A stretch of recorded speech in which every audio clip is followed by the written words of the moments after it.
I'm practicing social distancing, but at the same time, in order for you to really hear me, I need to take the mask down for a second. I'm checking in out here in Hilton Head, South Carolina at the Peacock Auto Mall, rocking out with Peacock Automotive Group, doing some sales training for the week. But check this out. During this entire pandemic, especially over I'll say the last 45 days or so, I've had the pleasure of being coast to coast, all the way from Colorado, all the way back over here to the East Coast. And let me explain something to you right now.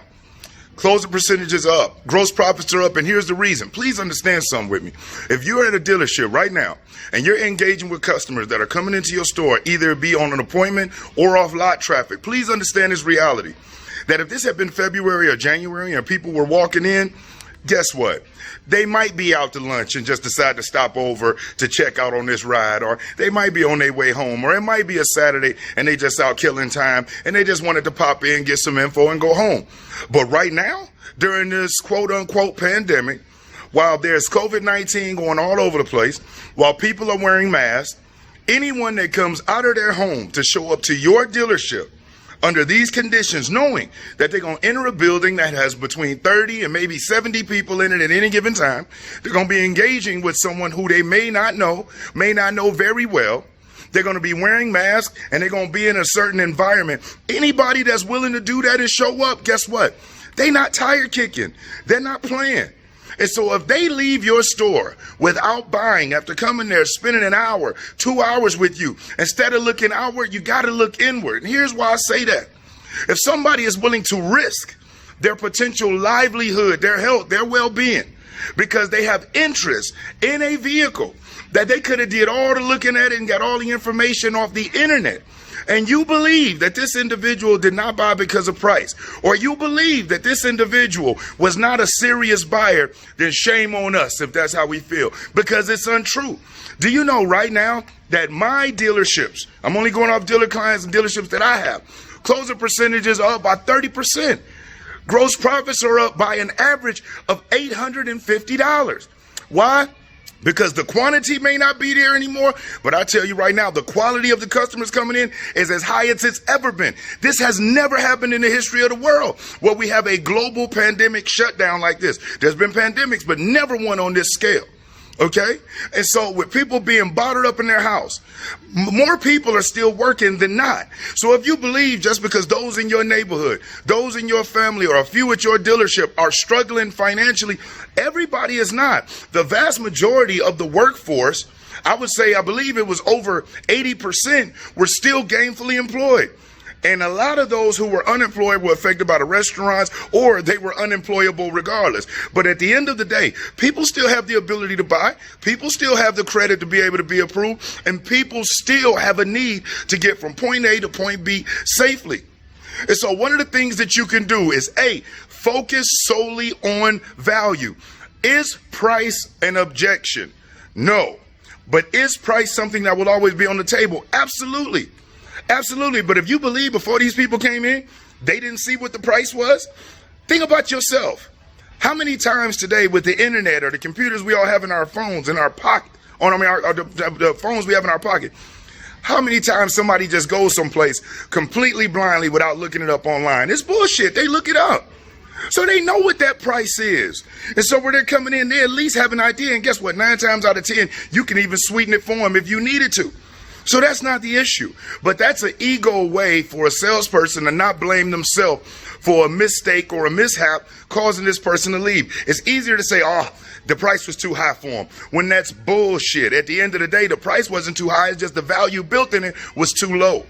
So I'll stress again, is price always going to be on the table? Absolutely.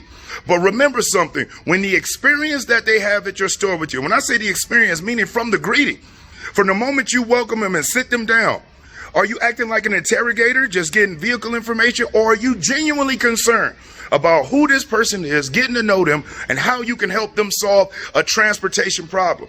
See, most salespeople fail to realize that the most successful sales professionals are solution providers. They're problem solvers. Okay? They don't look at themselves as a salesperson, even though that's what we all are. Every human being is always selling an idea, an emotion, a point of view, or a perspective. But when we get into commercial type sales, we're solution providers. Why is McDonald's successful? Because they solve hunger issues and time issues. You can get a burger and fry within 30 seconds without peeling a potato, flattening the patty, washing and cutting up any lettuce. Convenience. Why is Domino's so successful? Because I can sit my lazy ass on the couch and say that I'm hungry and they'll bring my pizza to me. Not like back in the day where I had to ride and go get it. Why is a successful doctor the way he is? Because he helps people maintain and increase and improve their health. So what is he selling? Better health, a dentist, better orthodontist. Every single aspect of sales is about solving a problem and providing a solution. And so when you're engaging with customers, if your objective isn't to identify what transportation problem they were having that got them out of their bed, out of their house with a mask on and into your store, shame on us. And it's as simple as that. Do you realize that the more questions that you ask, and not vehicle related, personal, you separate yourself from everyone else, because everybody just wants to know, what you're looking for, what color, what this, what that, vehicle related. But we forget the why. The what is the vehicle, but the why is that factor that when you're educating them, when you're presenting to them, the why is what it is that will help get them over the fence and more comfortable to do business with you. But how do we discover the why? Through asking the right questions and listening with the intent to understand versus listening with the intent to reply. And what that means is if you caught yourself while your customer is speaking to you and you're cutting them off and say, "Oh, sorry, I didn't mean to cut you off." Yes, you did. Don't say that dumb shit. You meant it. Or else you would have stayed quiet. We got 2 eyes, 2 ears, and 1 mouth. So we should listen and watch twice as much as we speak. But most salespeople have diarrhea of the mouth, and they want to show how impressive they are. And then the person walks out, or they do all of that good work and catch a mini. And I'm not knocking a mini, because you move the unit, you help somebody, you earn some money. But it's not all about price. None of us go get the cheapest thing. And if you believe that you do, I'll prove that you don't. When we go to the grocery store and we go to the clothing store, nobody buys the cheapest thing. Do you know what we really look for? We look for the least expensive, best option.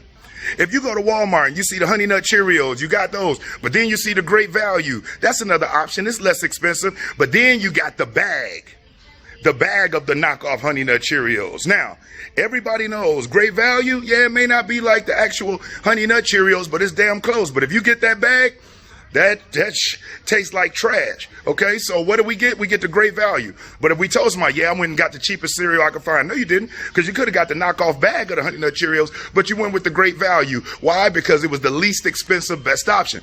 That's what customers do too. Okay, so stop believing it's all about price and people want the cheapest thing. They want the least expensive, best option. But how do we present to them the best option?